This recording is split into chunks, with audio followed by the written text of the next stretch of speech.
In the last episode of What Was, we ended our search for the most valuable lost media with lost art. The realm of lost media knows no bounds. Of course, media in and of itself is a very interesting term, because technically speaking, all art is media, but also not really. It's kinda confusing. For this video, I will be looking at visual art. Just things you can look and say, arts. Now, enough with the introduction. You know what time it is.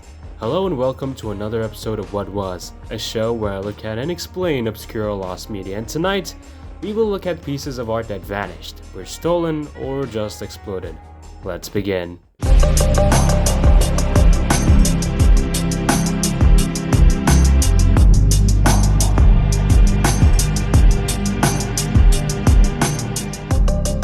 We should probably begin at the tip of this iceberg. Leonardo da Vinci is one of the most famous polymaths to ever live. While most of his works survive and are beloved by people to this day, others weren't quite as lucky. I've already talked about this in the last episode, but I want to really delve deeper into it. Da Vinci potentially painted two unnamed Medusa paintings in his lifetime. One made by him during his early years, and the other which may exist, although we don't know for sure. The first one has a really strange story behind its origin, given to us on a contemporaneous book about artists. It's very similar to Caravaggio's Medusa, being Medusa's petrified face painted on a shield. It was probably held in various collections before vanishing suddenly. The only source for this painting's existence is this one book. It's unknown if it really influenced Caravaggio and a few other artists or not. Another painting, this time widely misattributed to Leonardo, is this piece. For many centuries, scholars and artists alike thought this was a work by Leonardo, praising it and saying it was among the best pieces in the Uffizi gallery. Unfortunately, this painting was not made by him at all. Based on the style of painting, it is now widely accepted that this was painted by an anonymous Flemish painter. And I gotta say, I do agree with this notion. Even I, a guy who isn't really all that well versed in art history, can just understand this isn't a Leonardo piece. Well hey, while we're on the topic of lost Da Vinci paintings, how about a piece he was working on with fucking Michelangelo? Okay, that's actually not the story behind this piece. The Battle of Anghiari was a painting that was planned but never fully executed. The connection with Michelangelo comes from the fact that the place it was made for was also being decorated by Michelangelo, at the same time on opposing sides. Hilarious. Although he made various preparatory sketches like he does for all of his pieces, the work was never finished, meaning it's not technically lost media, but well, whatever, I don't care. But rest assured, Michelangelo also couldn't finish his piece, and both paintings survive in preliminary sketches and various copies. Some of these copies have this strange feel to them. Unfinished art in general has this slightly eerie vibe to it, I don't really know why. Maybe we could discuss it some other time. For now, we should probably leave the Renaissance behind and fly to the British Isles, where we may find this iconic portrait of King Henry VIII. It's so well known it might as well be the first thing that shows up when you Google monarch on Google Images. However, despite this being painted by the guy who was commissioned to make it, it is actually a copy. The original painting was much larger and was actually a mural, and included three other members of Henry's family: his dad, mom, and third wife. We actually have a lot of copies of this work, like a lot, far more than any other lost painting I've ever seen. And that's because Henry himself encouraged it. He recognized the immense power this piece held. The copies usually depict Henry himself. One copy looks really funny for some reason. Just take it in for a minute. But thankfully, Remigius van Leeuwenhoek, amazing name by the way, copied the entire mural for us to gawk at. This copy was commissioned by another monarch, this time Charles II. You may wonder how this painting of such high significance got lost at all. The answer is simple. It burned. The Whitehall Palace suffered a catastrophic fire in 1698, from which it never recovered. The majority of the building collapsed, and only a section remains today. And the mural, well, didn't survive. Okay, I think now it's time to move on over to Did you know that we don't know what William Shakespeare looked like? Sure, you got iconic depictions such as the Chandos portrait and that one that adorns the first folio, but strangely, the Chandos portrait does not name the person that's behind the portrait. Scholars just widely accept it to be a portrait of Shakespeare. Yeah, but there's still so many alleged portraits of this guy. I just can't help but talk about all of them. How about the Ashbourne portrait? It's a balding middle-aged guy with a beard. Clearly, it's Willy Boy himself. Hilariously, this painting was literally changed to make it look more like Shakespeare. I'm not kidding. There's overpaint on his portrait, they literally made the poor guy balding. They also painted like that big old hair he had in other portraits. When art historians noticed this, a restoration was held, and the painting now looks a lot less like him for some reason. How about this guy? Kinda balding, beard, British. Clearly this is widely believed to be not Shakespeare. It is instead attributed to be Sir Thomas Overbury, which, judging from his portraits, seems to be a close match. Well, let's not forget the Sanders portrait. Looks kinda bad, I know, but bear with me. It is inscribed with the words, Shakespeare born April 23rd, 1564, died April 23rd, 1616, age 52, this likeness taken 1603, age at that time 39 years. Obviously, this is although painted when he was alive, this painting may not be Shakespeare at all. If you learned anything throughout the past few minutes, it's that there are far too many paintings thought to be of Shakespeare. You may wonder how this ties into lost media in any way, shape, or form. Just do it, cause I'll bring you this one engraving, which is definitely Shakespeare, may have a lost source image. The engraver may have been very young at the time of Shakespeare's death. The drawing is very crude, so it may have been a copy of an original. Enter the flower portrait. Discovered around the 20th century, it is the definitive painting from which it is derived. Is what I would say if this was painted during his lifetime. But you see, this is a forgery, painted around the time it was found. Although the panel it's painted on is genuinely from the 1600s, radiocarbon dating debunks the age. So again, not really lost media, but I thought it was interesting. Woman Bathing was a painting by early Netherlandish painter Jan van Eyck. More well known for the Arnolfini portrait, one of my favorite works of art, it is fairly unusual for its erotic nature, which is why I have censored this copy of it. Many art historians note that the copies we have are eerily similar in composition to the Arnolfini portrait, although some say it is a coincidence. Well, I say copies, but there is actually just one. The other view we have of it comes from a depiction of an art gallery. This view, although smaller, looks way better than the copy, which is not in the best condition. Man at the Crossroads was a mural painted in 1933 for the RCA building in New York City. It's a magnificent piece by one Diego Rivera, but you see, it depicts Vladimir Lenin. Diego was a vocal member of the Mexican Communist Party and frequently included communist figures in his work. Despite his history, he was commissioned multiple times by US government officials, including future Vice President Nelson Rockefeller, who owned the building the mural was set to reside in. The idea for this mural was simple. A very neat work of propaganda for sure, but Diego would do the opposite. With, the Cold War going on, Rockefeller and many other people said this mural was an affront to their beliefs and depicted the evil communists as the good guys. At first they tried asking Diego to remove him from the work, but he refused. So before it could be completed, the mural was completely destroyed and replaced by an entirely different work. Diego would later repaint the mural in Mexico. This removal was actually quite controversial during this time. People were very upset over such trivial things being used to censor a great work of art, and yeah, it's a crime that this work never saw completion. While we're in New York, let's take a look at one public art piece that may never be seen again. Between 1981 and 1989, there existed an art installation called Tidal Dark in Foley Federal Plaza. It is a large piece of steel. It's so large, it basically censors all things behind it. It was designed to be a thought-provoking little thing. However, you know how it is with modern art, people did not like it. Many New York government officials derided this thing as a worthless piece of junk in the middle of the city. A lot of others defended it, and it became a source of heated debate that lasted many years. Finally, about 8 years later, the sculpture was dismantled, this time for good. Oh yeah, let's talk about the art that was installed in the World Trade Center. Okay, I have alluded to these strange rectangles for years now. I'm pretty sure they got the Panchico video demonetized, but I'm just really fascinated by these pillars of American culture. As decoration, many pieces of art were installed in the plaza, and Propeller was one, the Spear was another, Cloud Fortress, Skygate, the Ideogram, and the World Trade Center Peace on Earth art piece. Of course, when the attacks happened and both towers collapsed, many of the art installations in not only the towers, but the entire complex were destroyed. The Spear was recovered mostly intact, without the damage being fixed for sentimental reasons. The other public art installations I mentioned were damaged beyond repair. There is genuinely something really unnerving about these art pieces. They only exist in old photographs and old video, and to me, they instill a feeling of massive dread for whatever reason. Alongside all the sculptures that were destroyed, there were also a ton of private art collections that didn't make it. About 8 years prior to this whole ordeal, a temporary sculpture all the way in England was making headlines all over the world. Rachel Whiteread completed House in 1993, in the style of her other massive art pieces that enveloped old residencies. It was a pretty garish concrete dwelling that was on the side of the road, enveloping an older home that was set for demolition. After a few agreements with the government, the piece was temporarily installed for a few months. It was very controversial during its time on Earth, People were enamored by it, but also expressed severe vitriol towards it.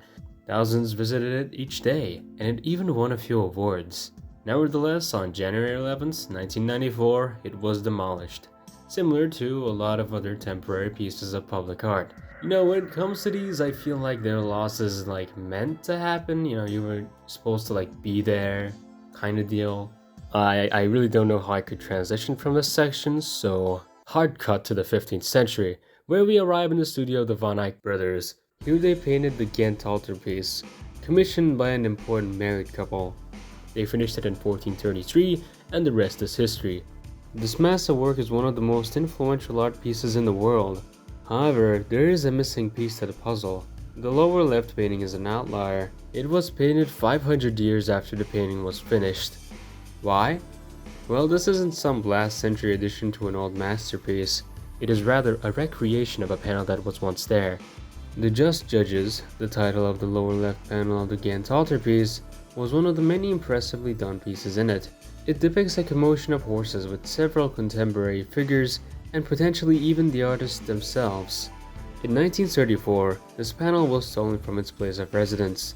The thief left a note saying, "Taken from Germany," by the Treaty of Versailles. The thief prepared a ransom demand of 1,000,000 Belgian francs and sent it to the Bishop of Ghent, who understandably did not budge. However, considering the importance of such a treasure, the Belgian government began negotiating with the thief in order to get the panel back. During this period, the thief returned a part of it, the back panel with John the Baptist. However, suddenly the correspondence would end later in the year, with the most likely outcome being that the thief died or got bored. Turns out the former was what had happened. Arsène Godetier revealed on his deathbed that he was indeed the culprit, and that he would not reveal the painting's location to anyone, not even his lawyer, who was with him during this time. He passed away shortly thereafter, and based on his confession, the Belgian government believed him to be the prime suspect behind this thievery. So after about 11 years, the Belgian government decided to commission a copyist to copy this altarpiece, based on photographs and such. Wow, I wonder what took him so long. Heh, nice segue. Because I just so wanted to talk about art lost during wars. There once stood a bronze statue of a conqueror in Italy. Regisol was its name, and people really liked this thing. They kept flaunting it as a trophy of war. After a bit of swapping around all over the place, it ended up in Pavia, where it was vandalized and destroyed by Jacobin rebels during the French Revolution. And now we enter probably the most infamous case of lost art in history. Artwork stolen/destroyed in World War II. During their campaign throughout Europe, the Axis, specifically Nazi Germany, stole various priceless pieces, and then either placed in degenerate art exhibitions or put in private collections. While many works of art were protected from damages during the war, some were not that lucky. Oftentimes, they were rescued from their place of residence for an unknown fate. Painter on his way to work was made by the one and only Vincent van Gogh. It was located in a German museum, so it wasn't stolen or anything, but due to it being in Germany, it was extremely vulnerable to Allied bombings. So, like a lot of paintings, it was taken into the salt mines, and it was safe and sound in there for a little bit until a fire broke out, destroyed it, and many others. Dutch art dealer Jacques Goldsticker had a massive art collection, one which made him a pretty penny. However, when the Nazi invasion of the Netherlands began, he left it all behind, in a haste to not be subjugated to the Third Reich, because you see, he was also Jewish, so his hurried escape was quite reasonable. However, on the ship he was supposed to escape in, he fell, broke his neck, and died, leaving his entire collection on the mainland to be looted by Axis hands. More than 1,000! Despite it being more than 80 years since their theft, they sometimes do show up on the market, thankfully. Finally, we have Portrait of a Young Man by Hans Hemling. Though the name may deceive you, it is not in any way connected to the Raphael piece. This artwork is quite small, and was housed at the Uffizi Gallery in Florence. Near the end of the war, when Italy was split in two, it was plundered by Nazi forces, loaded up into a truck, and then never seen again. Considering its scale, maybe it could show up on the market. I mean, hypothetically speaking, you could literally put it in your pocket. So, who knows. I guess I should also mention that World War II wasn't the only war that has ever happened. Shocking, I know. Here's some bits from a current conflict. During the whole deal in Ukraine, the Russians sacked various museums of their valuable paintings. Many outlets reported that it was on a level similar to World War II even. Millions of priceless artifacts gone in an instant, either bombed or taken away. It's actually really sad to think that so many Ukrainian and international treasures are just in the hands of people who care very little about their significance to the rest of the world. Let's move on over to a brighter top. Oh, god damn it. Fire. Well, isn't it nice? It consumes everything in its path and leaves only burnt ash in its wake. Fires have destroyed plenty of museums throughout the years, but one in particular you may not know of is one that happened fairly recently. In January of this year, a fire broke out in an Abkhazian museum, destroying 40,000 works in the process. Very few words can be said about the totality of this inferno. The people of Abkhazia lost many precious pieces that were inseparable to them that day. How about another fire that destroyed countless treasures? In 1577, a fire broke out in the Doge's palace in Venice. This was actually one of the many that would strike the residency. Reading the history of it on Wikipedia, a fire is mentioned like 50 times. It was quite flammable apparently. But anyways, this was its third fire in the last century. The first fire did a massive amount of damage, and throughout the ensuing decades, many measures were made in redecorating and renovating the place. A second fire happened and they were like, it keeps happening, so another renovation was taking place until, well, the third big one. This one was devastating, severely damaging most of the structure and along with it, destroying various art pieces on the inside and outside. I could probably go on and on about this location's history. I've seen it, and to think it has such a rich history is mind-boggling. The loss of art is also, of course, quite tragic. Everyone I have ever slept with is a peculiar piece. A very controversial work of art by one Tracy Yemen. It is a tent with the names of everyone she has slept with inside.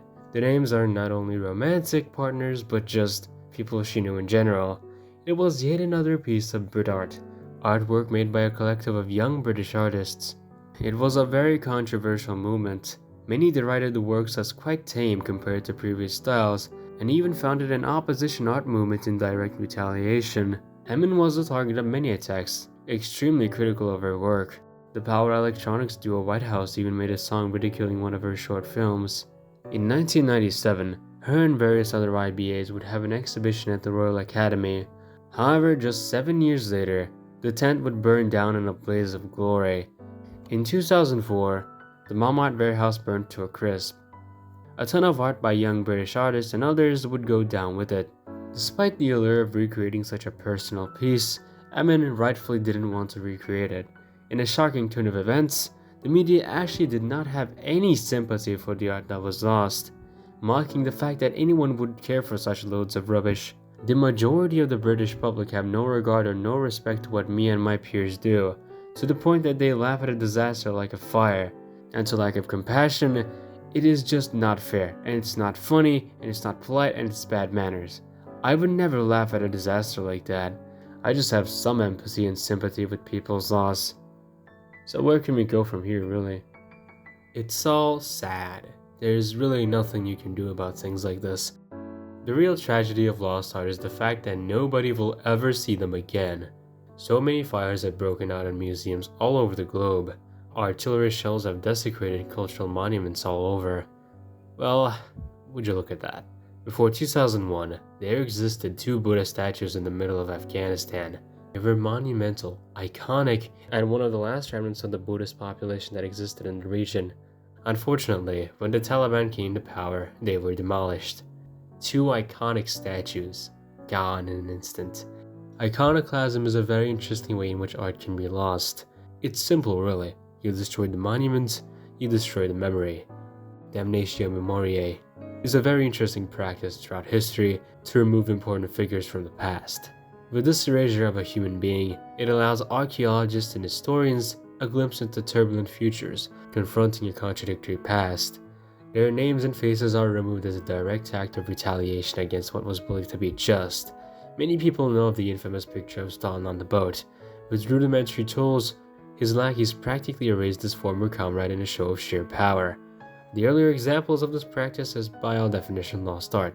Destroying something beyond recognition is a surefire way to have people forget about something. There exists a painting in Venice that depicts a cardinal. Strangely, there is a black shroud reading something in Latin right next to him. There once was a man in that very spot, but he incited a revolt and was executed. So, damnatio memoriae. This is the space where Marino Faliero beheaded for crimes. Of course, this practice isn't limited to the old world. When colonialism struck the other half of the globe, many cultural artifacts were purged in order to make room for what the colonists believed to be the world religion. And overall was just, yeah, you know, it just sucks.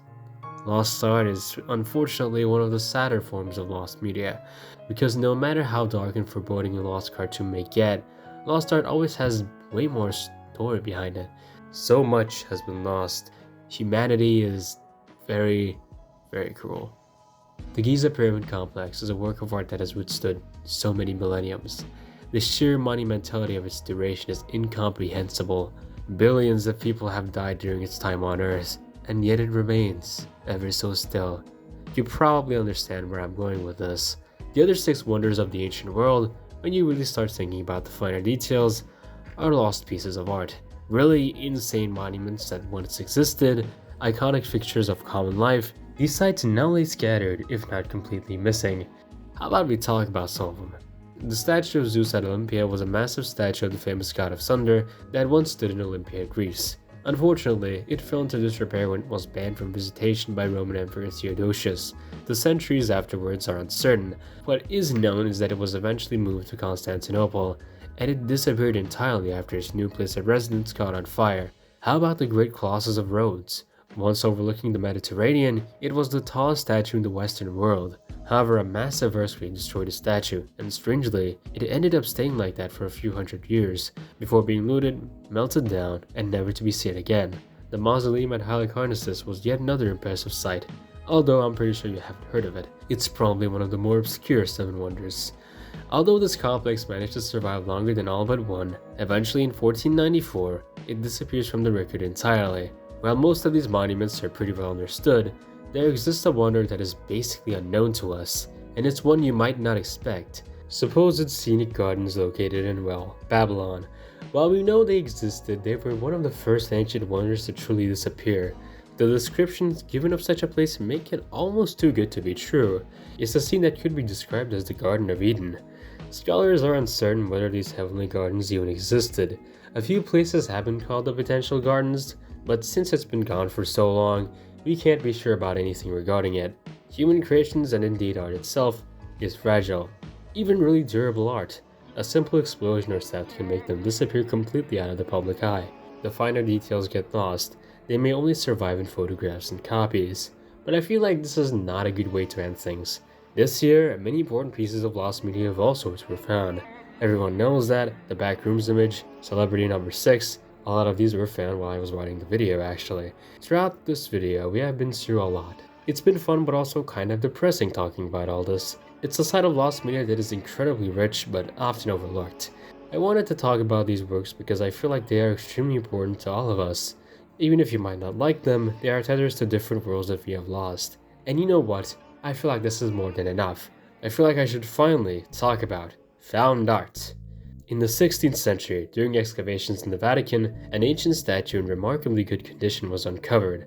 Laocoon and his sons is a statue depicting the legend of the same name. The expressions and form of the statue are remarkable. Although some missing pieces like Laocoon's arms have been restored, it's mostly how it looked like when it was uncovered.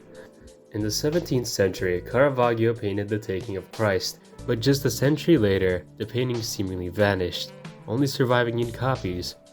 However, one supposed copy that was in Ireland ended up being the real thing. The painting's rediscovery in the 90s culminated in its restoration, and sure enough, it was done by Caravaggio himself. A decade later, a buyer wanted to buy a copy he thought was the original. This led to a great debate that has still been unsolved. Is it the original? Who knows? You know, even when these mysteries get solved, they can always manage to keep on giving. There once existed a small panel painting depicting the mocking of Christ in the Bible, painted by one Cimabue, and it was lost for a while, until suddenly being rediscovered in the kitchen of an old French lady of all places. It eventually sold for $25 million, and after a bit of paperwork, it eventually ended up in the Louvre last year. Did you know that the film Stuart Little helped find the lost piece? this is not a bit I'm doing for the video, this actually happened. Robert Barney painted Sleeping Lady with black glaze in the 1930s. Yes, the same painting that you saw in the intro. I told you, man, I told you about the fucking foreshadow. It mysteriously disappeared during World War II. Eventually in the 90s, it managed to reappear and sold for a whopping $40. And after another set of shenanigans, it wound up in the hands of a set designer who used the prop in the film Stuart Little. 9 years after the film came out, an art historian noticed the elusive art piece in the film while watching it with his son. 2 years later, the set designer confirmed it was indeed the previously lost painting, and it eventually sold for $287,000. Wow, what interesting circumstances. Despite the massive amount of art that was lost in World War II, there's still a ton that managed to be found all over the world. With that being said, I feel like I should go back to a topic I closed the previous video on. In the 16th century, Leonardo da Vinci painted what would be known as Salvator Mundi, a painting of Jesus Christ as the savior of the world. A very common theme in art at the time. For about 200 years, it was well known across Europe for being yet another Da Vinci masterpiece. Various copies were painted by his close associates and others. It traveled the world, frequently changing hands until it suddenly disappeared from the record. It was then misattributed to Leonardo's pupils, and eventually wound up for sale in 2005. After the auction ended, the painting would go into restoration, during which Andrea Modestini noticed something peculiar. This supposed copy has techniques which were perfected by Leonardo himself, and a few years later the attribution became definite. It was indeed made by, or had contributions by, Leonardo. This supposed original would of course wound up selling for $500 million. But you know how it goes, this isn't the end of our story. The attribution, despite seemingly corresponding with various details, has been controversial to say the least. Due to the sheer age of the painting and the difficulty attributing such work, some scholars have suggested it was painted by Leonardo's pupils, and like I've said, Leonardo only did certain details. It also exhibits a number of weaknesses. The flesh tones of the blessing hand, for example, appear pallid and waxen, as in a number of workshop paintings. Christ's ringlets also seem to me too schematic in their execution. The larger drapery falls too undifferentiated, especially on the right-hand side. It will probably only be possible to arrive at a more informed verdict on this question after the results of the painting's technical analysis have been published in full. Some go as far as to reject the attribution entirely. This goes to show that in lost art, you can never be too sure. After all, the only way we could be certain is to go back in time to watch the process. Indeed, when it comes down to it, I feel like lost art is probably the best form of lost media. I love it because of how vast it is. There's just so much lost art from all different years, decades, centuries. I just love it. On the morning of August 21st, 1911, Parisians woke up and visited the Louvre. As they had done for several decades, the gallery had been an iconic fixture of the city. But there was something missing. Somebody had stolen that one? They can't remember its name. They had always quickly glanced over it every time they visited. They had no idea what its name was, but they still gawked at the empty frame. A painter at the time noticed its disappearance, as he had painted its spot in the gallery earlier in the year, but he paid no mind to it, as there had been a photography project concerning every painting in the gallery, so he just figured it was being photographed. And so did a lot of other people, until the officials figured it out. It had been stolen, in plain sight even. 60 detectives would search for this painting. It would be an embarrassing moment in the history of the Louvre, because these thieves were seen by multiple witnesses, and nobody did anything. Louvre was closed for a week. Newspapers were going on and off about the investigation. Millions of people had their eyes on this piece. A few people were arrested and jailed until finally, the real culprit was found.